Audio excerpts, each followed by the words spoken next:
Well, Frank's going to make a move on this one. It's gone. Home run, Clemente. And the Pirates 2, the Orioles nothing.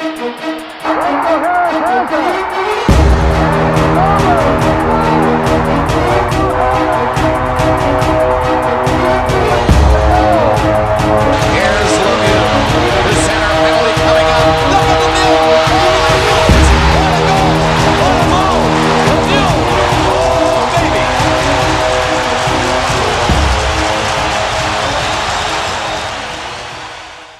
Welcome, everybody. Welcome to another live Pittsburgh Sports Line in the BPTV studio. I'm Al Levine, the talking machine. Healing up better every day. Kidney update. Don't have to go back for 2 weeks. It's been every week, but I progressed so much that they took my staples out today. Scar's looking good, and it'll show up when I wear my bathing suit. But other than that, I'm doing well. Got to keep taking my medicines, get my blood tests every week, and I'm just happy to be here doing a show. Chip Hayner's with us. Smoking Jim Frazier, who's been out on a mysterious, we don't know what's happening. Sabbatical. We'll call it a sabbatical. Okay. He was doing some research off the record, couldn't get back to us till this week. We're glad he's back. His phones blew out. He's now got, he'll explain it later with his iPhones, 777s, maybe 777s. Who knows what's going on, but welcome back. Thanks, everybody, for praying for Smoking Jim. I asked for it last week, and look, he's here. That's our man. I got a lot of great sports to talk about, of course, and I got some promos.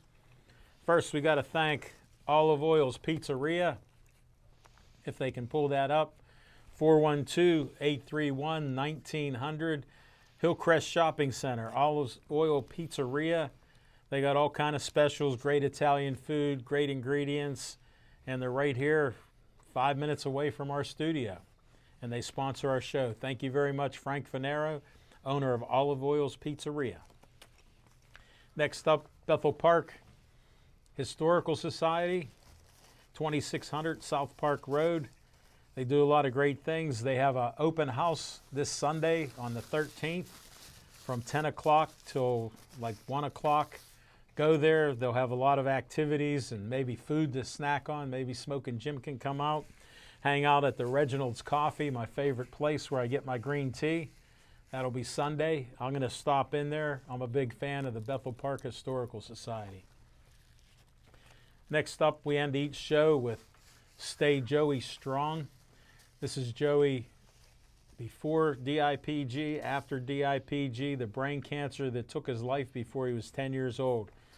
The last 5 years, they've been running fundraisers, and you can go to Joey Favis Childhood Cancer Foundation, donate money, donate your time for their events. They just had a great 5K 1 mile walk run at the Bethel Park High School, raised a lot of money. 500 people showed up to participate. It was great. Next up, Bethel Park Community Foundation. I'm a trustee on the board. We have money for you, $100 to $5,000.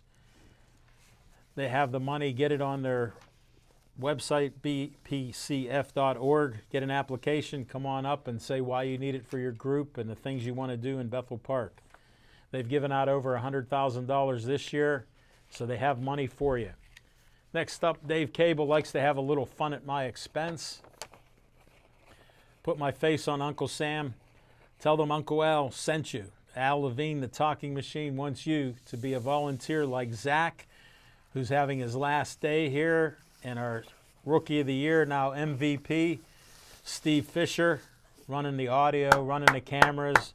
They do a heck of a job. Give a call, 412-831-3304. Tell Dave Cable you want to be a volunteer. Next up, Bethel Park Community Foundation has their biggest fundraiser of the year. We're going to have Steve adjust this. Look at the size of this poster. It is on, let me see, November the 3rd, Crown Plaza, November 3rd. That's a Sunday. November 3rd. Yeah, it always is. It's their biggest fundraiser of the year. They have so many people with food. I enjoy it each time because I like to eat. I may be a little restricted this year because of the kidney transplant, but I will do my best. They have food, they have desserts. Bethel Park Bakery has these Buckeyes that are my favorite treat. I try to have at least 3 or 4 of them, maybe 5 or 6, but they're good, and they got food from a lot of local restaurants. Just check it out. It's $50 a ticket. They have raffles, unlimited food, beer, and wine sampling. You can't go wrong there. It's from 5 p.m. to 8 p.m. And yes, Smokin' Jim, it's a Sunday. Plenty of sponsors. You can get tickets at EV Hardware or bpcf.org. Get your $50 ticket. You'll get so much food and great things there that you won't be disappointed. It's always a sold-out thing with over 300 people. So come on out there. We'll have a fun Sunday, 5 o'clock to 8. Next up, we have a sponsor for What's on Your Mind. Skeets Lewandowski of Skeets Service Station sponsors that. Give him a call, 724-348-4715. He works on anything and everything that runs on gas. Believe me, I've had issues with my car, and he's worked on it and fixed it each time. So I'm a big fan of his. I can't eat at a smorgasbord anymore because I have to watch salty food and things like that. So I won't be eating at that smorgasbord every Monday. But I appreciate what they do there. There's a lot of great conversation out there, talking sports, talking boxing. And Skeets suffers from CTE like Smokin' Jim. So you can repeat your stories and jokes to him all the time because he appreciates them. Just like my man, Smokin' Jim Lazarus. Tonight he's Lazarus on Pittsburgh Sportsline. And I got to ask Smokin' Jim Frazier, what's on your mind? Thanks, Al Levine, the talking machine. And if you want the green, I'm going to do it slow. you got to see Levine. Back to my old high school quarterback option. What year was that? Old Twinkle Toes. What year was that? Well, I tell you what, Al Levine, the talking machine, and Chip, and Zach Taylor, and Rookie of the Year, Steve Fisher. I know everybody got to agree with me on this. That was Zach Wilson. Zach Wilson, he changed his. Oh yeah, Zach Taylor. That's Zach Wilson. Zach Taylor's out Monroe. Just trying to help you, buddy. I know you suffer a little bit, so I'm trying to walk you through Zach it. Taylor goes to Gateway. No, he don't. He'll never Not go. anymore? Never went there. Okay, I thought by now. You're so delirious that we're just glad to have you back, Lazarus. Still That envelope with the money in it, it stopped showing up. Stop showing So he stopped going. But When he found out he didn't own a dog, that ruined all your credibility. co-owner. The co-owner didn't work because the dog's not with you. But I'm sure you guys will all agree with this. No. You know, everybody may not like Antonio Brown, but the one thing about him, he's brutally honest. And we all have to agree when Antonio Brown said last year that Juju fumbled away the playoffs. Not only did he fumble away the playoffs last year, but he fumbled away the season this year. And here's a little advice for Juju, and you guys know I'm not a Juju fan because he doesn't take football as serious as he takes his social media. But Juju,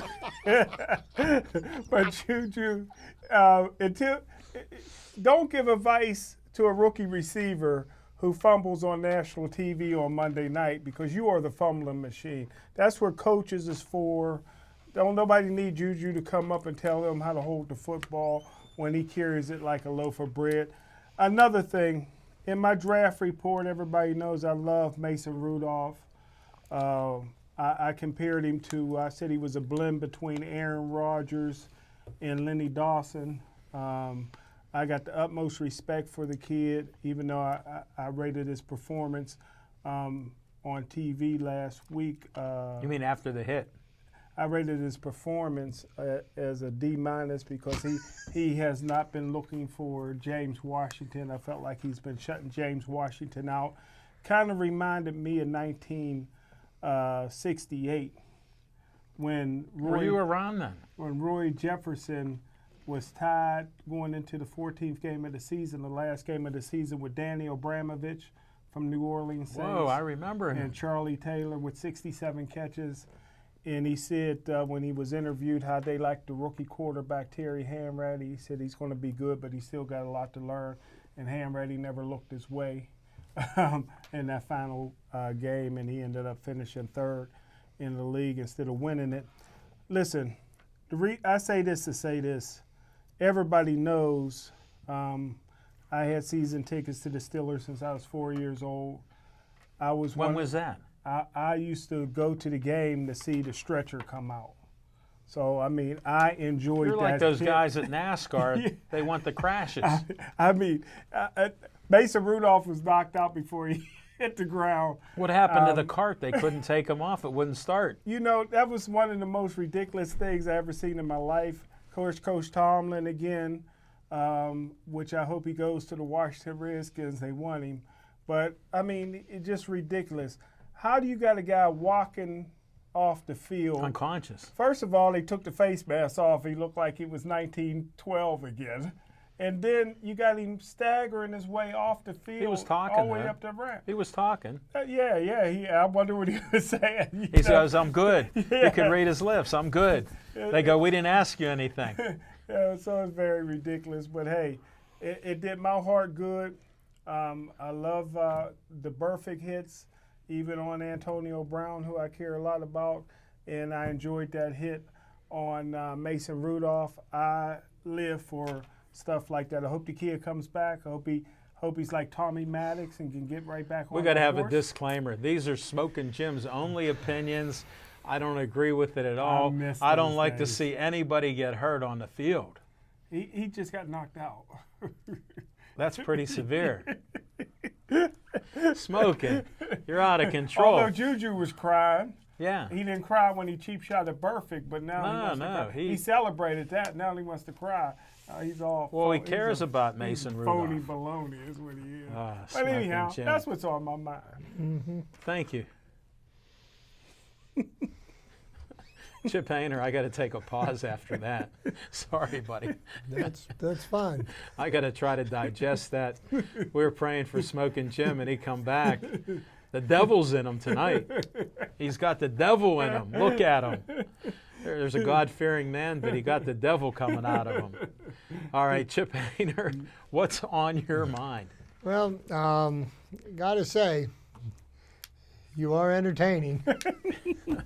Though somehow the facts seem to escape him. Again. Oh, yes. I like Antonio Brown does not think about his social media account first before anything else. How about when he went Facebook Live in the locker room after a playoff win? Yeah, that was really. Did that happen? Yeah, that was a strong act by a strong team player who was looking out for the welfare of his teammates.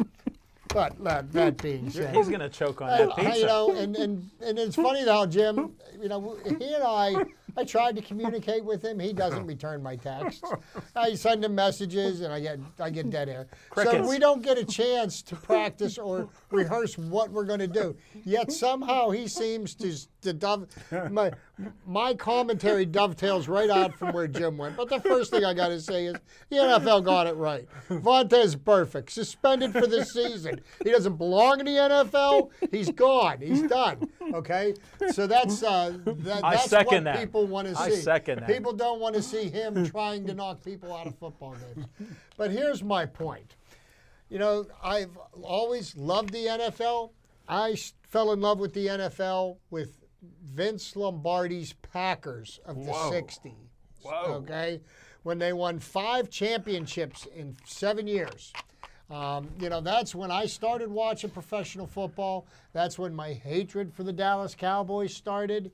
And to this day, that fire burns bright.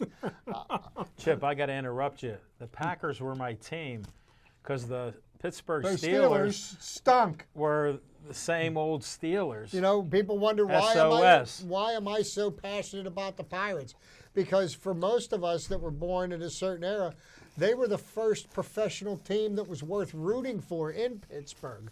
And they won championships. Yes, they did. So, you know, I had some time off this weekend. You know, I got all caught up on my work, and I got home at about 10 o'clock on Sunday morning, and I got myself a nice little nap so I could watch this Steeler game. And I sat and watched in the entire Steeler game. And it actually was quite an entertaining game. Yes, there were some horrifying parts of it. Watching Mason Rudolph get hit and go completely limp Crumple. and almost lifeless was kind of shocking. But here's the thing that I have taken away from the NFL and what they're trying to do. And you know, people argue that they're just simply trying to get things right. Well, I'm watching a game that over the course of a game between the two teams, counting the penalties that were accepted and the penalties that were declined, there was close to 30 penalties in that game. The NFL game is getting to a point where it is unwatchable. There's too many stoppages of play. And why is it that you can review potential pass interference but no other infraction on the field? Oh, right. You know, like an illegal hit, a chop block, you know, just, you know, the list goes Even an on offside. and on. How about an offside So or if two? you are going to be able to review one penalty, or one foul, why can't you review them all? That's kind of ridiculous. And I'll tell you the reason why. Because instead of a 3-hour football game, well, now they're 3.5 hours. But you'd have an 8.5-hour game because after every single play, you'd have to send a review up to the booth. And even though they have replay, and I am totally against replay in all sports, period. Let the call on the field stand Except the way it baseball. always has. The way it always has. And here's the reason why. People, we've got a whole generation of people that insist that they want to see people get things right. Well, if you want to get things right, stay on your Xbox, play your Sega Genesis or whatever it is you want to play, and get it right there because that's not the way things are in the real world. And here's what happens. More often than not, after slowing it down to the, you know, Yeah. to the micro, they get it wrong anyhow, you know? Yeah. And what they do is they word the rules so that, you know, you need a PhD to understand the language. And we're talking about football players, okay? Most of these people are prime candidates for CTE if they don't already have it, okay? So we're not talking about Mensa candidates here, but, you know, they come across as being all-knowing. And I'm just, like I was just saying, to me, the game is getting to the point where it's unwatchable. And that's not just the Pittsburgh Steelers. It's any game I watch. You know, you've got 3 seconds of action and 2.5 minutes of analyzing it Reaction. and breaking down. And it's like, come on, would you please just get on with it? But you want to know what's on my mind? That's what's on my mind. The NFL, you're ruining a $14 billion business. Wow. Thanks, Chip Painter.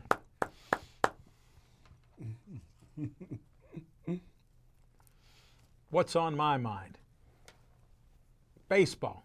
There you go. I've been watching baseball, and the Yankees always been one of my favorite teams. I had a young friend of mine that was named after Mickey Mantle, so I gravitated towards that. And always a fan of the Yankees, read the history of them from Babe Ruth on. He was a Red Sox. And what do you got smoking? He's got his pinstripes on. Yankees. Our Yankees. Smoking Jim's a true front runner. Not a big fan of baseball. Just jumps on the bandwagon because that's what he knows how to run. But what's amazing is the Yankees are crushing the Twins, and they've beat them, like Chip and I were talking, like 13 times in a row. You would think, even by accident, that they'd win one and stop that streak. It's one of the longest losing streaks in North America right now. So go Yankees. They're performing. They only hit 306 home runs. And guess who beat them? Minnesota, 307. With a world record year of, what, 6,776? 6,776 home runs. I hit remembered this when you season. said it. So Well, if you watched last week, we went into great detail about the home run epidemic this year. And guess what? Girls like the long ball. Ladies love They're the big long fans ball. of it. So it's been nice watching that. Then I'm watching St. Louis. I've been an on-again, off-again fan of St. Louis. I like how they run their operation. They're always competitive. They always have players coming up through their farm system, or if not, they'll trade for a player or two. And Yachty was something else last night. Tied the game, then won the game with a walk-off. Just unbelievable what a clutch player he's been his whole career. I'm impressed by it. Plus, he's stopping these wild pitches above his head, in the ground. He's constantly there. And then he has a cannon for an arm. When he fires that ball, you better be prepared. If it were Smoking Jim, he'd get hit in the head. So he wouldn't catch it. But those things happen. But it's fun watching the baseball, division series. I've enjoyed it thoroughly. Being a little laid up and having to relax. I've watched every game there's been on there, so it's a lot of fun, a lot of great activity. And what about Verlander? Unbelievable. Look at Max Scherzer. Look at his pitching. Oh, yeah. And then how about this guy? I can't remember. He was with us, Garrett Cole. Mm-hmm. How does he do it? Then I'm watching another guy who I liked when he was here, but I wondered how his fastball got up to 98 miles an hour. I saw it the other day.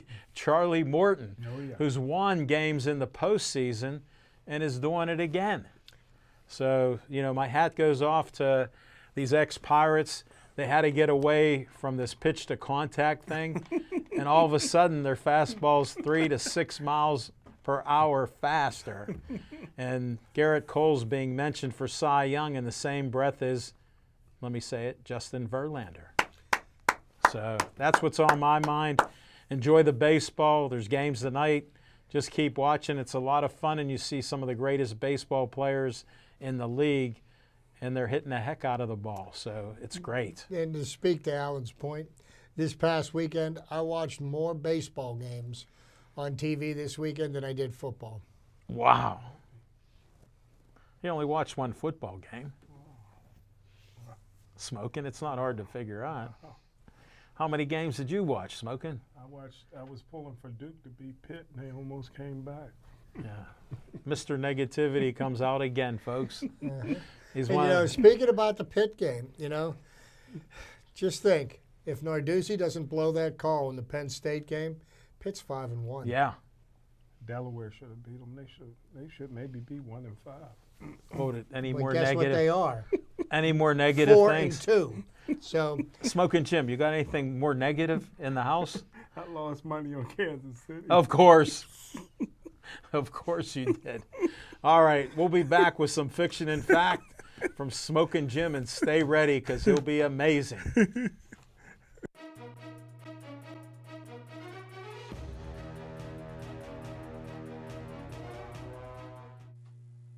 Hi, Bethel Park. Remember me?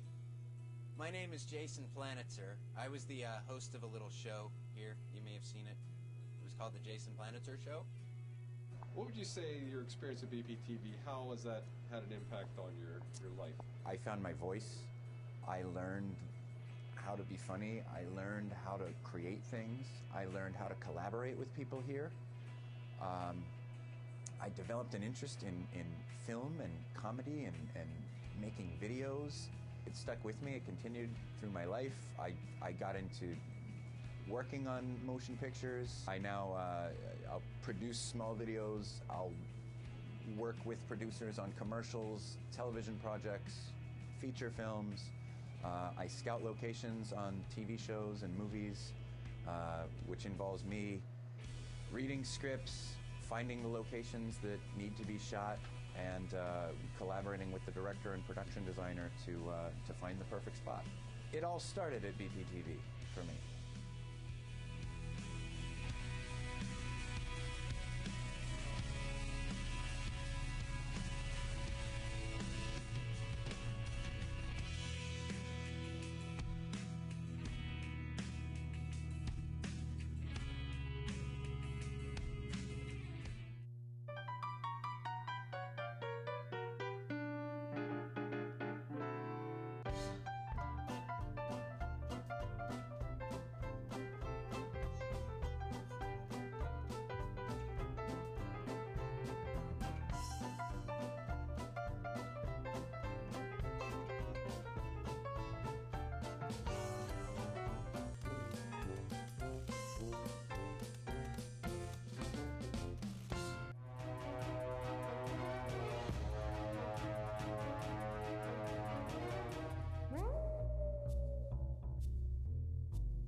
Thanks, Al Levine, the talking machine. Thanks, Chip Hayner. My man, Zach Wilson, in the house, and the Rookie of the Year is Steve Fisher, also AKA MVP. Everybody, you know what? I know you guys won't agree with me, but you won't change my mind on this because I agree with Chip that they should take instant replay out of all sports except for baseball. You got to have the computer instead of an umpire in baseball. It's getting to that point, and hopefully I'll see it in my lifetime. But the fiction and fact from Smoking Jim's Almanac. Everybody know I was with the Steelers in 2000, and they fired me in 2001 and 2002. Brought me back in 2003. I drafted Ike Taylor, so I had a little wiggle room there. In 2004, the Pittsburgh Steelers needed a quarterback. Haven't drafted a quarterback high since Terry Bradshaw in 1970, even though they drafted Mark Malone in 1980 in the first round, but it wasn't a very high first-round pick. They were picking 11th, and Coach Bill Cowher coached the Senior Bowl that year. And he came back from the Senior Bowl, and he was just elated about this leader named Phillip Rivers. And Phillip Rivers at the time was probably a mid to late first-round pick. Wasn't winning a whole lot of games at North Carolina State. I mean, they wasn't really on the big stage. He had a bad throw delivery because his dad was a football coach, and as a little kid, only how he could throw the football as a ball boy was like that, and he continued even though he had zip on the ball. But he was really an exceptional leader. Bill Cowher loved him when he coached him in the Senior Bowl game. And then all of a sudden, Phillip Rivers, like a lot of guys, even though he didn't do nothing at the combines to justify it, but his stock just skyrocketed to the point where the Pittsburgh Steelers had no ammunition to move up in the first round and get him. They settled for Ben Roethlisberger at the 11th pick, thinking that even though Ben was my number one rated quarterback. Really? Although I had Rod Rutherford rated pretty high that year too, and he never made the league. But Ben ended up coming in, and you know the rest is history as a rookie. But Phillip Rivers is the only white legendary quarterback that I can remember. And if you look back on it, I predicted a few years back, even though Phillip Rivers is great, he'll never win a Super Bowl, even though he's deserving of a Super Bowl, and it's because he's the first white quarterback with pedigree in the history of the National Football League that every single referee that I've ever talked to and I've ever heard about all hate his guts. Phillip Rivers will, if you watch, he gets more phantom calls against them because the referees hate him. He will chew out a referee in a minute. Phillip Rivers will chew out his coaches. He'll chew out his teammates. He's just a fiery guy from Alabama. And because of his passion and the way that he bends the ears of the referees, he'll never, ever win a Super Bowl. Last year, they were in good position to beat the Baltimore Ravens.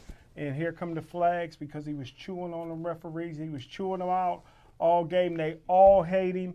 Off the record, many referees will tell you they hate Phillip Rivers. They hate his, and they will throw a flag. Wow. They will throw a flag and a phantom call in a minute to make sure that he doesn't advance. So I tip my hat off to him. I think the Pittsburgh Steelers will go 1-5 because they ain't beating Phillip Rivers.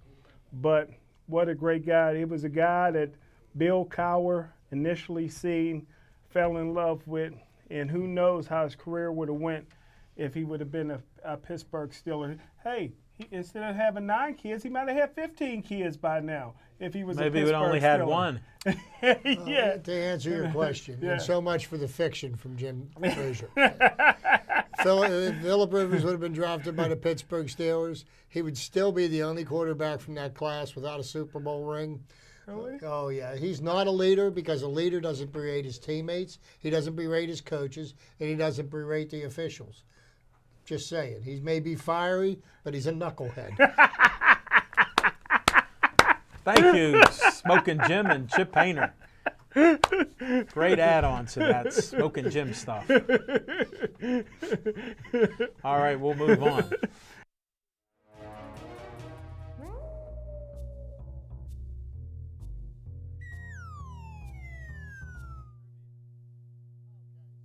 We got the entry wrong.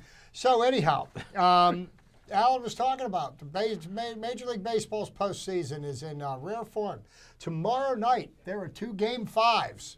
And what's the significance of that, Jim? I don't know. Okay, because can win. It's a 5-game series. So we have 2 Game 5s tomorrow. So that's winner goes He home. don't know baseball. Win or go home. Tonight, the Astros are playing the Rays. The game's going on right now. Justin Verlander's going pitching against, what do they call that? Starters by committee by the Tampa Rays. So we'll see. Pretty sure that Houston's going to close out the Rays, and they will be lining up against the Yankees. That should be an interesting series to watch. But Major League postseason is where legends are born. Over the history of baseball, we've seen pitchers absolutely dominate a series and carry their team to a title. And at other times, we've seen hitters do the same thing. The bright lights of baseball's second season have brought out the best in some athletes, and while it's brought out the worst in others. So without much more fanfare, I will start working on some of the 25 best postseason performers in Major League Baseball history. Number 25, Reggie Jackson. Barry Bonds. All right. Say what you will about Bonds, but the man could flat out hit. Though he has yet to admit it, there seems to be little doubt that he juiced. The bigger question is, when did he start? Not knowing that, we can't completely discount everything he did on the baseball's biggest stage. In 208 plate appearances over 9 postseasons, he had an OPS of .936, only a .245 batting average, 9 home runs, and he batted in 24 runs, and scored 33 times and was walked an incredible 52 times. And how many championships did he bring to his team? None. Number 24, probably one of the greatest hitters that I've ever seen perform in my lifetime, Tony Gwynn, one of the best pure hitters ever to play the game. Gwynn didn't see the postseason much, but when he did, he delivered. In 6 postseason series, Gwynn hit .306, .371 in 2 World Series appearances, knocked in 11 runs, scored 11 more, and hit 1 home run. Had he not been with the Padres and been with a team that saw more postseason games, little doubt that Gwynn would have put up his all-time best numbers. I agree. Number 23, Orel Hershiser. The Bulldog was one of the fiercest competitors Yes, he was. in history, and over the course of his 18-year career, put up numbers comparable to some of the all-time greats. And he never failed to find another level when the postseason rolled around. In 12 playoff series, including 3 World Series, Hershiser posted an 8-3 record, a .259 ERA, in 132 innings of postseason work, struck out 97, and gave up just 38 earned The runs. Bulldog reminds me of Phillip Rivers. Gives you Phillip Rivers? Only this guy was better. Yeah, only this guy won. There's a difference between a leader. And here's another steroid boy, Manny Ramirez. There's a lot to say about Manny, but in 23 playoff series, .285 batting average, 29 home runs, knocked in 78 RBIs. He had a .937 playoff OPS and drew a very Bonds-esque 72 walks. Wow. But he won championships. Yeah. Something unusual. Next up, Andy Pettitte, the Wow, New York what a Yankees. pitcher. In 32 playoff series, 276.2 innings of work. Over the course of his career, Pettitte notched 19 wins and posted a .381 ERA, striking out 183. 19 postseason victories is the most postseason victories for any pitcher in Major League Baseball history. Another of the great hitters of our era, Paul Molitor. Oh, yeah. Played for the Milwaukee Brewers in 132 plate appearances. Molitor batted .368, 6 home runs, 22 RBIs.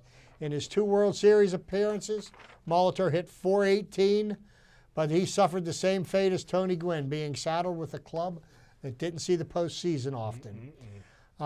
Next up, Ken Griffey Jr. Not much happening there. Not much action. Number 17. I want to get through these and still Whoa. leave us time to talk about other things. Reggie Jackson, Mr. October, was always an above-average hitter during the regular season, but when October rolled around, he always found another gear. As his legend was born in the playoffs, he isn't called Mr. October for nothing. 17 playoff series, including 5 appearances in the World Series. Jackson hit .278, but his 18 bombs, 3 in one series game alone, knocked in 48 RBIs. He also scored 41 times and 885 OPS. I mentioned Roy Halladay. Roy Halladay went into the Hall of Fame this year, and may he rest in peace. Doc Halladay had a pretty good career. In his 3 playoff series, he did something that only one other pitcher has done. Pitched a no-hitter in the playoffs. Larson, Don Larson, yeah. Don Larson threw the perfect game in the In the World 1956 World Series. You learn something smoking, Jim. Doc never got to appear only in one league championship, but like I said, he threw one of 2 no-hitters in playoff history. George Brett's on the list. David Ortiz with the Boston Red Sox. A gentleman named Vic Rashi. Another Hall of Famer here named John Smoltz. Then we get into another pitcher, Louisiana Lightning, Ron Guidry. He had a postseason mark of 5-2 with a 3.02 ERA. Next up, I couldn't pass this one up for my dear friend Alan. Thank you. The Babe, Babe Ruth. How could a list of the best without including the Bambino? The Bambino was unique in that he was not only a dominant hitter, he's also a pretty dominant pitcher. In 10 series over the postseason, Ruth posted a .326 batting average, 15 home runs, 33 RBIs, scoring 42 runs, and 2 postseason pitching appearances with Boston. Ruth went 3-0 with an outstanding 0.87 ERA. Wow. Ruth was unique in a lot of ways and was one amazing ball player in any era. Another victim of the steroid era, who, when he came up in 1984, I believe, was one of my favorite pitchers because he reminded me of a young Nolan Ryan. Oh, yeah. Roger Clemens. He may be a bit of a jerk, but he was one of baseball's most dominant pitchers over 24 postseason series. Clemens went 12-8 with a .375 ERA. He appeared in 6 World Series, going 3-0 with a stellar 2.37 ERA. He struck out 173 in 199 innings while walking just 70 and destroyed the dreams of a lot of batters. That's my guy. Next up on the list, the Iron Horse. Oh. Lou Gehrig, obviously the Yankees of the 20s and 30s, spent a lot of time in the postseason. He was often overshadowed by his teammates. He was always one of the steadiest, most consistent, productive hitters. He made a name for himself on a team full of big personalities. Of course, his .340 career batting average doesn't hurt either. His playoff average, .361 in 7 World Series appearances, 10 home runs, scored 30 times, knocked in another 35. Unfortunately, he succumbed to ALS. Next up, another one of Alan's. Mickey. We'll see. We'll see. Next up, Sandy Koufax. Yeah. One of the greatest left-handers of all Now time. you're talking. Plain and simple, Sandy Koufax was one of the most dominant pitchers to ever play the game. Over his 12-year career, he went 165 and 87, 2.76 ERA, 3-time Cy Young Award winner, 4 no-hitters, 4 World Series rings, won the Triple Crown 3 times. In the postseason, he only added to his legend by going 4-3, but posting a paltry 0.95 ERA over 57 innings of work. Wow, that's impressive. And then I think our next unanimous selection into the Hall of Fame, no less than Mr. Yankee himself, Derek Jeter. Overrated. His statistics and his career speak for itself. Nothing overrated about it, Jim. Hey, do you realize that he's the only Yankee player to have 3,000 hits in a Yankee uniform? How many home runs? Doesn't matter. Look at Pete Rose. Carlos Beltran, Kurt Schilling, the first unanimous selection into the Hall of Fame, Mariano Rivera. Just some bristle with the notion of the DH the legend of okay. Just as some might bristle with the notion of a DH being on the best of list, some might also take issue with a closer. Closers pitch limited innings, but they can effectively make or break a team's fortunes. In Rivera's case, he made the Yankees' fortune more often than he broke them. And in 96 postseason appearances, Rivera went 8-1. He notched 42 saves and posted an insane 0.70 ERA. It used to be said that if you're going to score runs on the Yankees, you'd better do it before the ninth inning. Otherwise, as you're good as done. Say goodnight. And last but not least, one of the most feared pitchers in the history of baseball. One of my favorites. Bob Gibson of the St. Louis Cardinals. Longtime pitcher for the Cardinals, 9-time All-Star, 2-time Cy Young Award winner, 2-time world champion. He was also 2-time World Series MVP with good reason. In 9 postseason appearances, 8 of them complete games. Wow.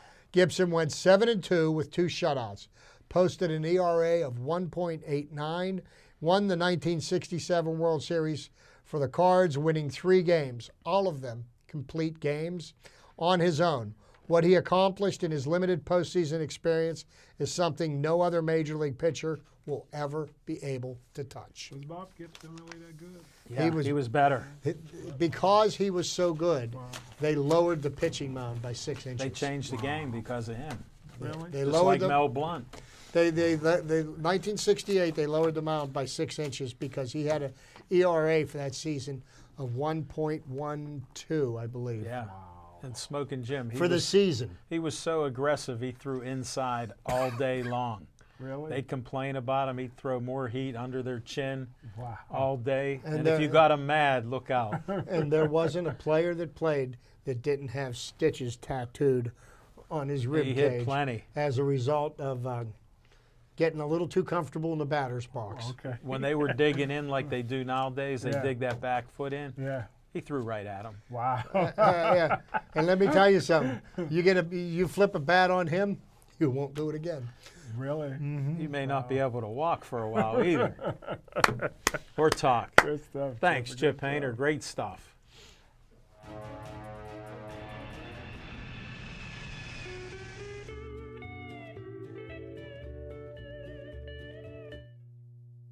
Whoa. What's on my, or not what's on my mind, on location. Sorry about that. On location, Olive Oil's Pizzeria next Monday night. Smoking Jim said he'll be there. He missed our last show for some undeclared problem, but we can't figure it out what's going on, but he knows, and the nurses know, and the doctors know. So we'll try to deal with it. A lot of people asked if Smoking Jim will be there next Monday. That's Olive Oil's Pizzeria on the 14th, 7:30 to 8:30. We got South Park Boxing Club coming in with 5 of their boxers plus Carmen Peluso, their coach and trainer. And I have an entrepreneur lady talking sports and business, Susan Miller, great networker in the area. So we got those guests lined up. And we may even have another special guest, Bill Franciscus, who's coaching in a military league and coached in Cuba. And he still plays baseball. So always good to have Bill on the show. He ended up coming to the show last night, and he said, "Where are you at?" And I said, "Next week." So he was there 1 week early, but he'll be there next week, and I'll try to get him on if we can fit him in. So check out the show. The food's great. Frank Fanero puts on a heck of a spread, Italian food, pizza, hoagies, you name it, and then Italian ice. It might be a little chilly, but I could go for an Italian ice next week. Yes, sir. And it's just a great location, 930 Brookline Boulevard towards the end. If you come up from West Liberty towards the other end of the boulevard, can't miss it. Parking on the street after 6 o'clock is free. So come on out, enjoy the show and the guests that we have. Then we're looking at a November show with Judge Arnone and doing a fundraiser type of thing sometime in November. We're looking at a location in Bethel Park. Basically, we got it approved. We just have to get the details, and that'll be a 7:30 to 8:30 show. Looking at November right now. Maybe, might be even December. We'll see if we can get it lined up. But it's always great to deal and work with Judge Arnone, and he brings a lot of people with him. So we'll have a fun night then. We'll keep you tuned on where it's going to be in Bethel Park. So that's what I have for On Location. We'll be back with some Steeler talk, and got to talk a little bit about the Penguins with the short amount of time that we have.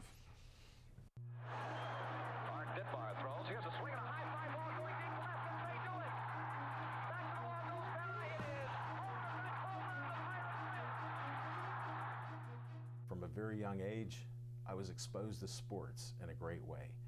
My uncle was on the first pro basketball team in Pittsburgh, the Pittsburgh Ironmen. And my dad, of course, that was my hero. He was a basketball referee for over 30 years. Just been a passion in my life. And as I got older, I found out about horses, and I ended up owning a stable. And I was asked to be on a sports show with Roger Houston called the Meadows Racing Network. And when we were done, I said, boy, that'd be something great. Maybe someday I could have a TV show. Back in 2011, I had a conversation with some friends about sports that piqued my interest in how could we start a sports talk show on TV. Well, I found out I could go to public access TV in Bethel Park, and I'd be able to produce my own sports talk TV show. The great thing about doing 2 sports talk shows on BPTV is I can share my passion about sports with thousands of people every week. If you are passionate about something that you would like to share with the community, I encourage you to come to BPTV and produce a show like I do. I'm Al Levine, volunteer producer of Pittsburgh Sportsline on BPTV.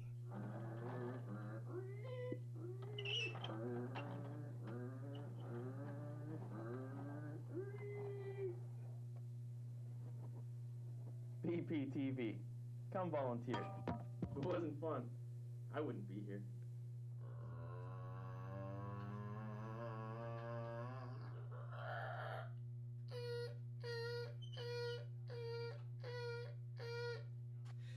BPTV.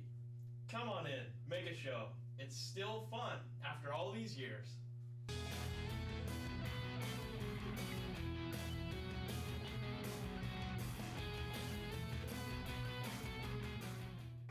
I'm Lord. We're in the Stanley Cup final for the second year in a row, and here's Yager with the puck. Yager, nice move around front center to the backhand. Lets it go, he scores! Welcome back. We got some Steeler talk. Of course, we're disappointed in the Steeler record, 1-4. And Mason Rudolph got crushed on the concussion protocol. I'm sure he won't be back this week. And then next week we got a bye week, so he's going to be out at least then. The Duck Dynasty guy, Devlin Hodges, impressed me a little bit. I liked his attitude there, and I didn't realize he threw for 14,000 yards in college. So he's thrown the ball, and I think he can do it. But again, he's a rookie. These other teams are going to game plan for a rookie, and we all know how LeBeau used to handle the rookie quarterbacks. I think most of the defensive coordinators, except for Butler, know what to do. So we'll see what happens. To be honest with you, though, the Steelers' defense has been improving week after week. But I want to speak to something that I think is pretty the fact that people are even considering it and even talking about it as being anything close to fact just makes me laugh. And that's the idea that Mike Tomlin would even entertain the idea of going to work for Daniel Snyder in Washington. That is one of the most ridiculous things I've ever heard. Let me just paint a picture here. Okay. Every single business that Daniel Snyder has had anything to do with has failed. And he's failing miserably with the Washington Redskins to the point where they can't sell beer. They can't sell Gatorade in the stadium because there's nobody there to sell it to. And more importantly, if anybody has paid attention to the last 20 years that Daniel Snyder has owned the Washington Redskins, it is a coach's graveyard. Let me just give you a rundown of some great football coaches whose careers ended in Washington. The second time around, a 3-time Super Bowl champion Joe Gibbs. That didn't work out. Marty Schottenheimer, never to coach again. Steve Spurrier, Yeah, how could Great, that? one of the greatest coaches in the country, gone. I mean, Mike Shanahan, 2-time Super Bowl champion. What could he do in Washington? Nothing. Daniel Snyder is the kiss of death.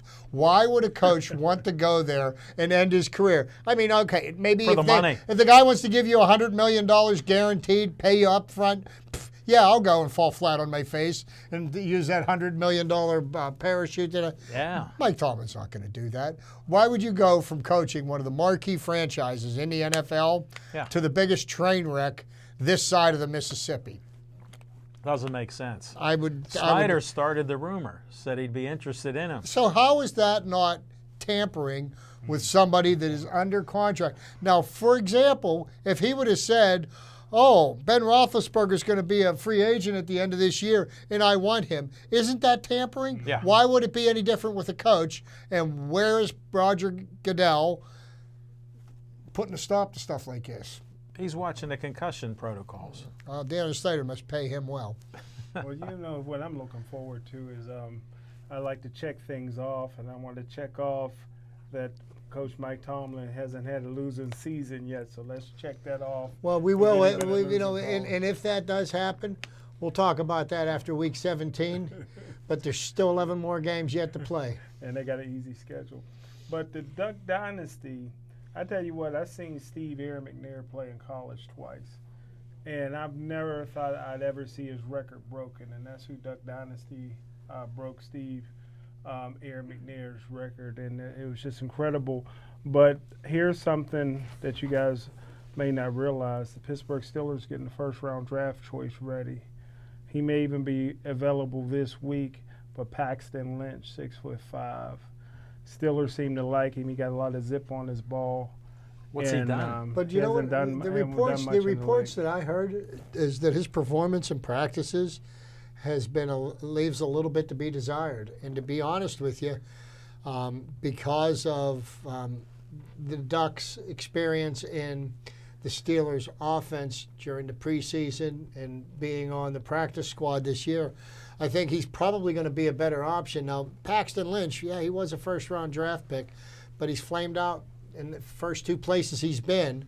And, you know, who knows? I mean, we've had two quarterbacks go down this year. Yeah. You know, I mean, it could very easily, we could have a third go down. I mean, you know, football's a violent game.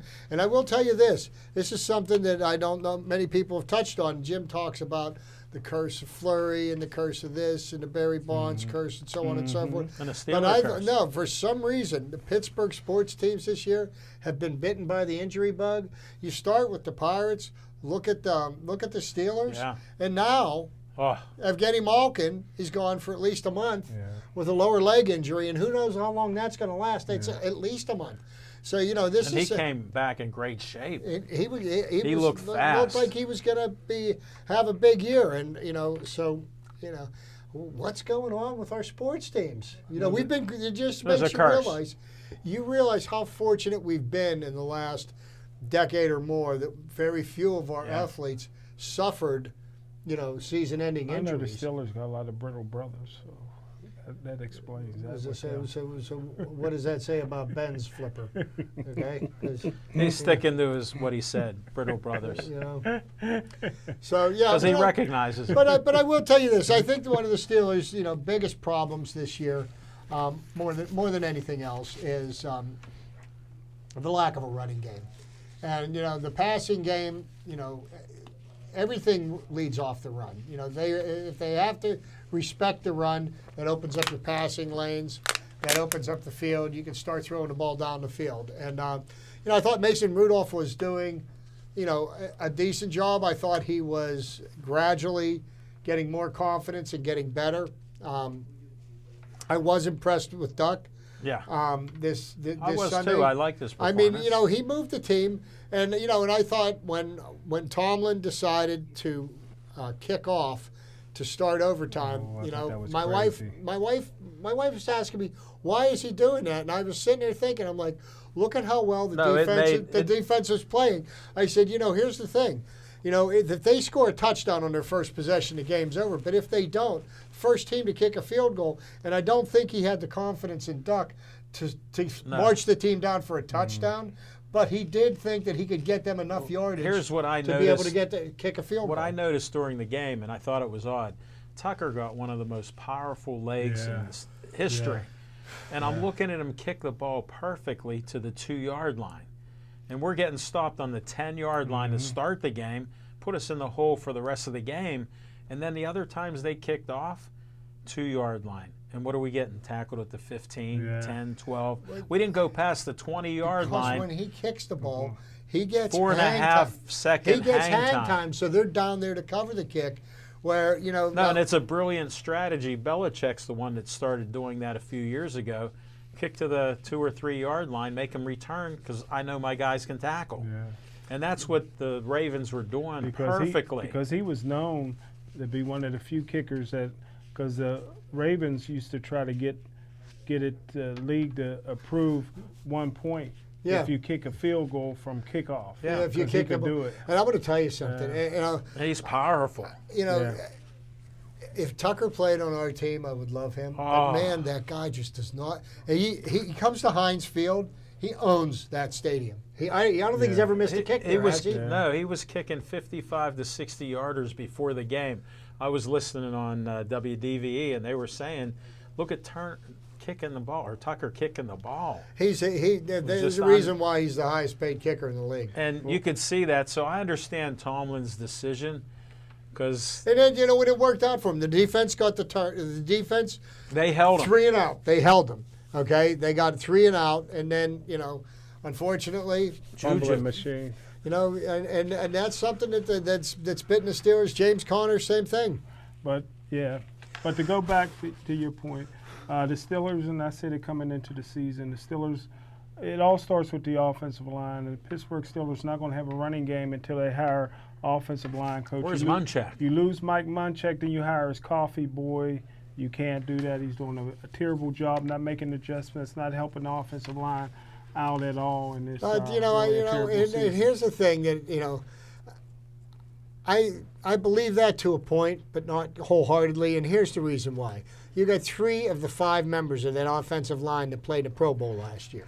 Now you're telling me these guys don't know how to run block, they don't know how to pass block, and before Ben got hurt, he was getting hit.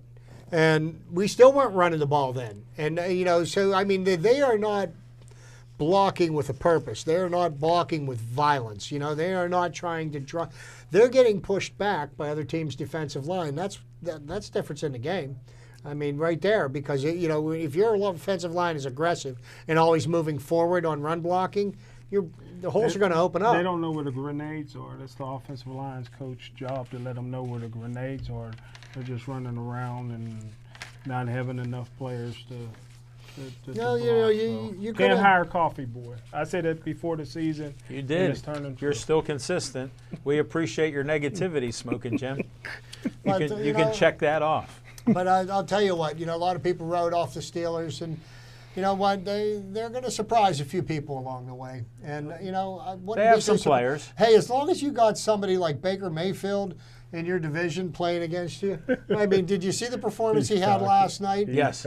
Yeah, he's cocky. Well, not so much anymore. Wait, I remember 8 of 22. Wait, I remember a guy 2 interceptions and wearing a fumble. Browns stuff talking about how they're the best team. They'll be in the Super Bowl. They'll beat the Steelers twice. Listen to Smoking Jim Frazier. He's got that negativity, but he's not wearing Brown stuff. He went with the front-running Yankees. They're in second place in the division. I know. As well they should. It's the weakest division in football. And they're only 1 game ahead of the Steelers. Well, thank you, everybody, for watching the show. Thanks for praying for Smoking Jim. I still don't understand what he's talking about, but please stay Joey strong.